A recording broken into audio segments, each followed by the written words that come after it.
Cuando aparecieron grietas en los labios del pontífice y su aliento empezó a oler a hierro, los monjes se quedaron callados. Cuando empezó a arrancarse las uñas, morderse las muñecas y beber agua de las palmas de una mujer desconocida vestida de negro, nadie intervino. Y cuando vomitó sobre la túnica roja durante la misa de medianoche, ya era demasiado tarde.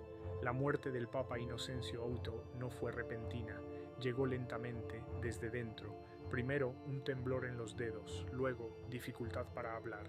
Después, úlceras en la lengua y la espalda, vómitos secos, orina negra y un olor insoportable que emanaba de la cama. No estaba muriendo, se estaba pudriendo, y todo el Vaticano se pudría con él. Los sirvientes sospecharon por primera vez que algo andaba mal a finales de febrero, cuando el Papa se negó a comer. No comió durante 3 días y luego, de repente, recibió a una monja de la Orden de Santa Clara, una mujer llamada Ángela, a la que nadie había visto antes. Desde entonces, solo ella tenía derecho a llevarle comida y agua. Se decía que él bebía de sus manos y le daba las gracias. Los testigos afirmaban que ella tenía las manos manchadas de oscuro y olían a hierro quemado, pero ella entraba en las habitaciones sin obstáculos, por orden personal. El Papa dejó de levantarse de la cama, comenzó a sufrir fuertes dolores abdominales, convulsiones y hemorragias. El médico, al que se le permitió visitarlo brevemente, anotó: la piel se vuelve grisácea, las proteínas de los ojos son amarillentas, del ano sale una mucosidad con olor a miel y huevo podrido. Las uñas se desprendían, no quedaba nada de la fortaleza imperial en su cuerpo. El cuerpo, como vino podrido, se descomponía por dentro.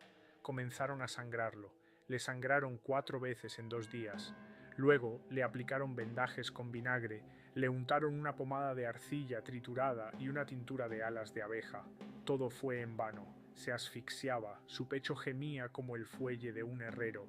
Por la noche pidió que trajeran a una monja. Según los informes del camarero, la tomaba de la mano y le susurraba: un poco más, estás cerca, ya casi estoy limpio. Los sirvientes se negaban a limpiar las habitaciones. El olor era tal que uno de los hermanos jóvenes perdió el conocimiento en la puerta. La cama se cambiaba 2 veces al día, pero después se quemaban las sábanas, ya que no se podían lavar ni limpiar. Todo lo que tocaba el cuerpo del Papa comenzaba a pudrirse, como si se contagiara con solo tocarlo. El pontífice ya no hablaba de la fe, guardaba silencio. A veces repetía en voz alta: hazlo bien, hazlo hasta el final. Nadie sabía a quién se dirigía. La monja, al salir de la habitación, nunca respondía a ninguna pregunta. Tenía los ojos sin blancos y las venas del cuello hinchadas. Algunos sirvientes afirmaban que no comía, no bebía y no rezaba. Uno de los guardias, que la vio desaparecer en el pasillo, dijo más tarde: se fue como el humo, sin hacer ruido, sin dejar rastro. Por las noches se oían gemidos, vómitos y chillidos en las habitaciones. Varios monjes dijeron que oían a alguien reír entre dientes durante un tiempo anormalmente largo. Pronto comenzaron a morir los animales. Los ratones y las palomas que vivían en los desvanes aparecieron muertos con las entrañas destrozadas. El boticario de la corte, que probó los restos de comida de la habitación del Papa, cayó enfermo al 3er día. Comenzó a sangrar por la nariz, sufrió un fallo renal y se le hinchó la garganta. Murió en agonía. Del informe del obispo de Perugia, el Papa rechazó a todos los visitantes. Lo encerraron. Solo quedaron dentro un médico, una monja y 2 guardaespaldas. Por la mañana, los 2 guardaespaldas enfermaron. Uno gritaba que había visto cómo el cuerpo de su santidad se estaba volviendo loco. Es una locura, pero va en aumento. A mediados de marzo, toda la corte sabía que el pontífice estaba muriendo, pero nadie sabía de qué.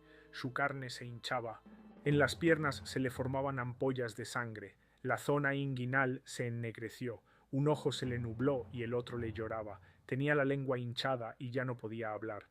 Cuando el arzobispo entró en la habitación para pedirle la confesión, el Papa hizo un gesto con la mano y se volvió. Uno de los guardias lo anotó. El arzobispo lloraba al salir de la habitación. No le dejaron volver a entrar.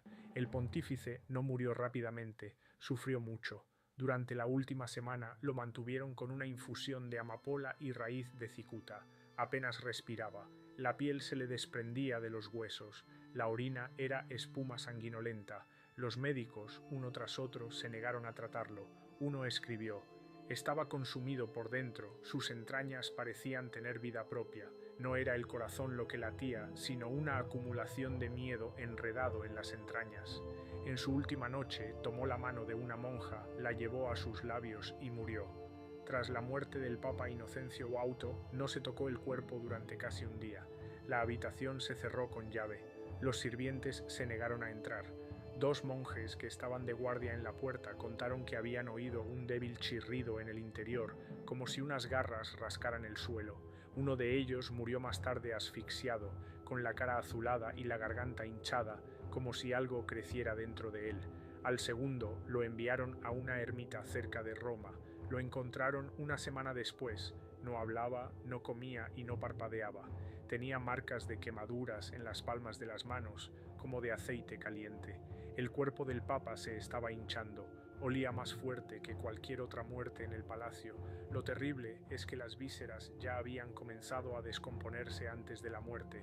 Según el informe del médico Guido Savarini, el abdomen estaba líquido al palpar, con ampollas y una masa caliente y móvil bajo la piel. Tras la muerte comenzó la hinchazón. La lengua se le salió de la boca, la mandíbula se le encajó y la cuenca del ojo se le reventó. Según los recuerdos del farmacéutico que abrió la puerta al día siguiente, de debajo de la sotana brotaba un líquido turbio. El aire de la habitación era como el de un ataúd. El metal se había ennegrecido. Todas las paredes estaban mojadas por la humedad y por algo graso. Tardaron 2 horas en sacar el cadáver. Ninguno de los sirvientes se atrevió a acercarse. Tuvieron que llamar a los hermanos inquisidores. Envuelven el cadáver en 2 capas de tela impregnadas en brea, pero no sirve de nada. La tela sigue húmeda. El olor es insoportable. La piel está cubierta de úlceras y el pus corre por los dedos. La frente está agrietada. Según uno de los presentes, el cuello se mantenía por la voluntad de Dios. El pontífice fue colocado en un sarcófago de piedra, pero no de inmediato. Primero lavaron el cuerpo 3 veces con vinagre. Luego lo frotaron con polvo de carbón y lo untaron con savia. Después de cada acción, los restos de ungüentos hervían como si estuvieran al calor. El cuerpo siguió desprendiendo calor durante 2 días. No se procedió al embalsamamiento. Los monjes se negaron a abrir el abdomen porque latía. De un informe anónimo fechado en abril, a medianoche del 4.º día después de la muerte, sellaron el sarcófago, pero en la iglesia había un olor como a piel quemada. Tuvieron que celebrar la liturgia al aire libre. Uno de los sacerdotes perdió el conocimiento al intentar leer los salmos junto al ataúd. La mujer que se hacía llamar hermana Ángela desapareció. No la encontraron en ningún convento. En el registro de la Orden de Santa Clara no figuraba ninguna monja con ese nombre. Nadie la conocía. No se encontró el cuerpo. Uno de los archiveros anotó más tarde en un apunte personal: sus manos no eran humanas, la piel era como papel. El Papa bebió de ellas. Fue voluntario. La situación política dentro de la curia se agravó considerablemente. Los cardenales estaban divididos. Una parte se acusaba mutuamente de conspiración, la otra exigía silencio. Se retiraron los documentos sobre la enfermedad. Los médicos recibieron compensaciones y desaparecieron. 2 farmacéuticos murieron a los pocos meses, uno por asfixia y el otro por gangrena facial. La versión oficial de la muerte del Papa fue agotamiento natural del organismo a una edad avanzada. No se mencionan úlceras, pus ni convulsiones. Sin embargo, solo un año después, un sacerdote anónimo de Siena escribió el tratado sobre la podredumbre de la cúpula, en el que, sin mencionar nombres, decía: no tomó el veneno por casualidad, lo bebió con fe. Quería que la carne pereciera y que el espíritu descansara en paz. Confió en quien no le ofrecía la salvación, sino la muerte, y dio las gracias. La figura de Inocencio VIII se convirtió en símbolo de la apostasía. El Papa que tomó el veneno con gratitud dejó de ser santo. Su nombre ya no se pronunciaba en las oraciones. Sus imágenes fueron retiradas de las paredes. Un monje escribió: no enterramos a nuestro padre, enterramos el miedo. En el verano siguiente a la muerte de Inocencio VIII, el Vaticano había cambiado. No exteriormente, las paredes, las columnas y los altares seguían siendo los mismos.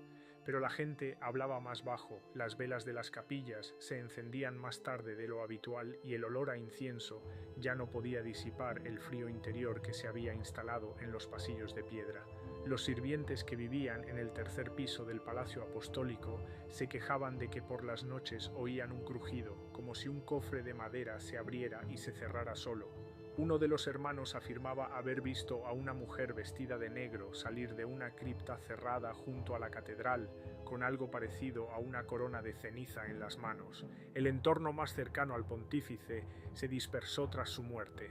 El cardenal del Fiore, quien firmó la orden de admisión de la monja en las habitaciones papales, fue encontrado estrangulado en su cama. Sobre su pecho yacía una palma tallada en pan y cubierta de miel. Los sirvientes juraron que 2 días antes de su muerte había rechazado la comida y había dicho: «Ella me espera».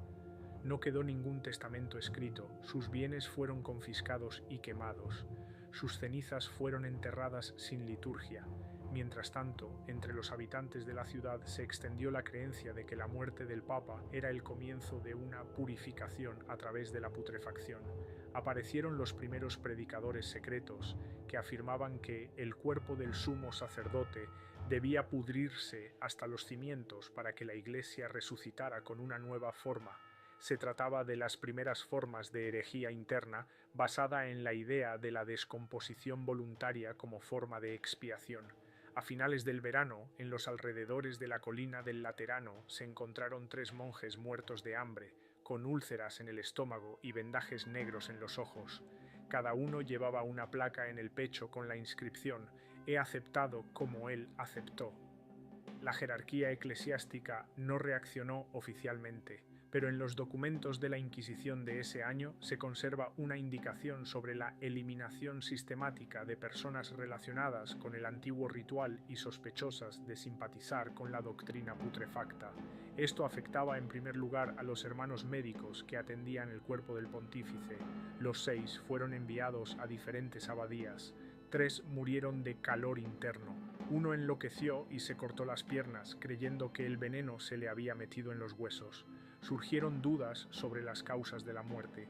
El cardenal de Ancona, que no estaba de acuerdo con la versión oficial, ordenó una nueva autopsia secreta 9 meses después del entierro.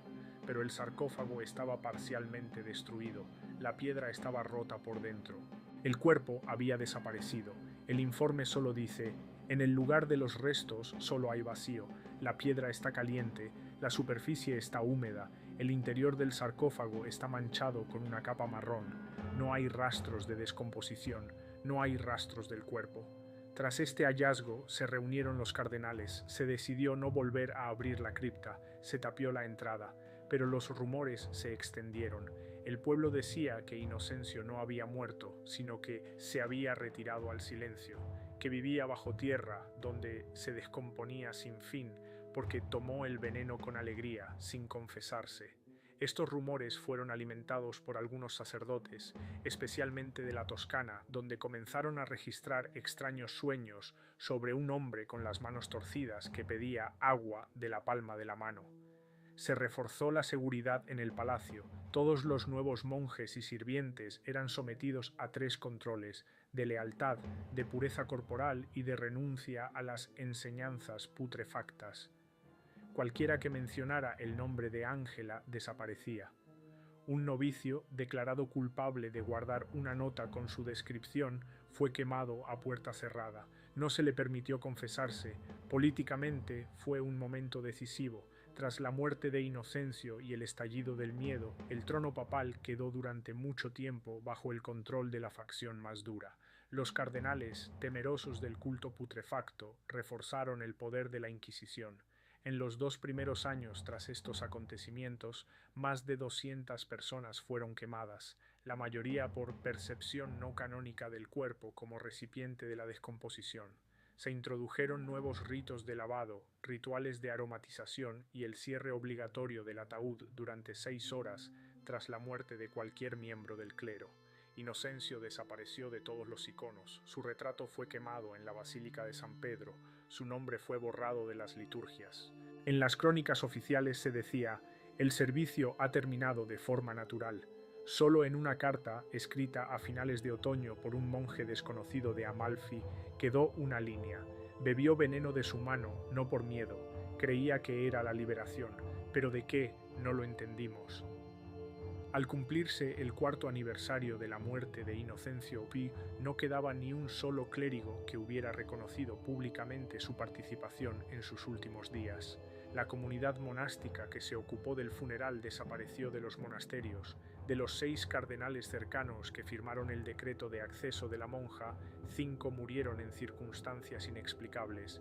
El 6º, Armano Doriani, desapareció en el camino entre Aviñón y Roma. Su carruaje fue encontrado en un puerto de montaña sin caballos y su cuerpo, desfigurado, con la lengua arrancada y el abdomen abierto, dentro del cual se encontró un trozo de tela con las letras bordadas. Acepté. Por orden del nuevo Papa, Alejandro VI, se introdujo en el Vaticano un estricto control sobre todas las menciones a Inocencio. Se confiscó su correspondencia, se pintaron los frescos en los que aparecía y su nombre dejó de figurar en la lista papal. La formulación oficial decía «finalización no canónica del ministerio». Era una expresión muy poco común que no se había utilizado ni antes ni después. Sin embargo, los rumores no desaparecieron.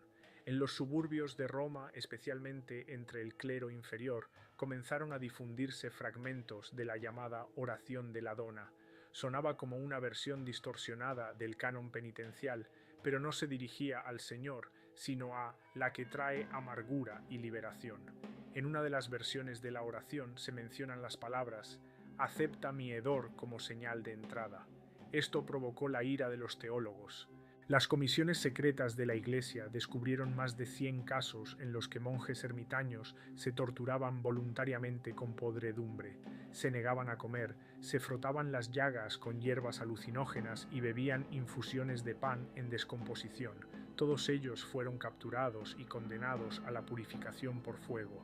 Del informe del inquisidor Benedetto de Spoleto, los que creían en la palma de la mano decían: «Él la aceptó y quedó vacío. Nosotros también queremos disolvernos en ella». Vi que sus cuerpos estaban cubiertos de llagas y que su aliento era dulce, como el de un muerto. No la llamaban mujer, sino vaso, y al Papa no lo consideraban un santo, sino el primero de los podridos. En el Senado de la región papal se discutió el cierre definitivo de la cripta de Inocencio. La piedra con la que se había sellado el sarcófago se agrietó. Varios monjes informaron de que en la capilla no se mantenía el olor a incienso. Una vez, a medianoche, las velas del altar se apagaron al mismo tiempo. Después de esto, la entrada fue sellada con cera y las puertas fueron precintadas con 7 sellos. En lugar de sacerdotes, se asignaron guardias para vigilar el lugar, a quienes se les prohibió rezar allí.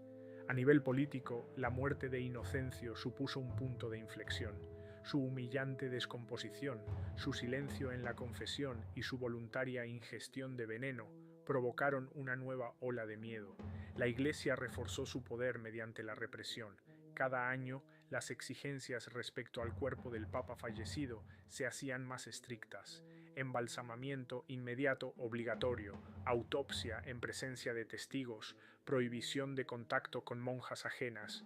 Tras la muerte de Inocencio, se promulgó un decreto por el que ninguna mujer tenía derecho a entrar en las habitaciones privadas del Papa durante los últimos 7 días de su vida, ni siquiera por enfermedad. Y sin embargo, a pesar de este control, el culto al aceptado siguió existiendo en la sombra. En las paredes de las iglesias rurales se encontraron signos tallados con las uñas, una palma de la que brotaba un líquido.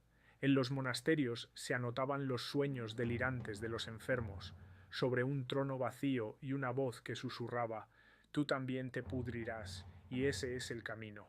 Un sacerdote de Nápoles, antes de morir, gritó: «Ella se me acercó, siento cómo se me caen los dedos». Así terminó la historia de Inocencio VIII, el pontífice que bebió voluntariamente veneno, confiando en manos ajenas. Su muerte dio lugar a un movimiento que purificó a la Iglesia durante décadas. Su nombre no fue maldecido, simplemente fue borrado, como una llaga sin explicaciones. Pero la podredumbre que comenzó en su cuerpo penetró más profundamente en la carne del Vaticano, en los dogmas, en el miedo. Después de él, cada papa murió más rápido, no porque fuera más fácil, sino porque nadie más quería dar las gracias.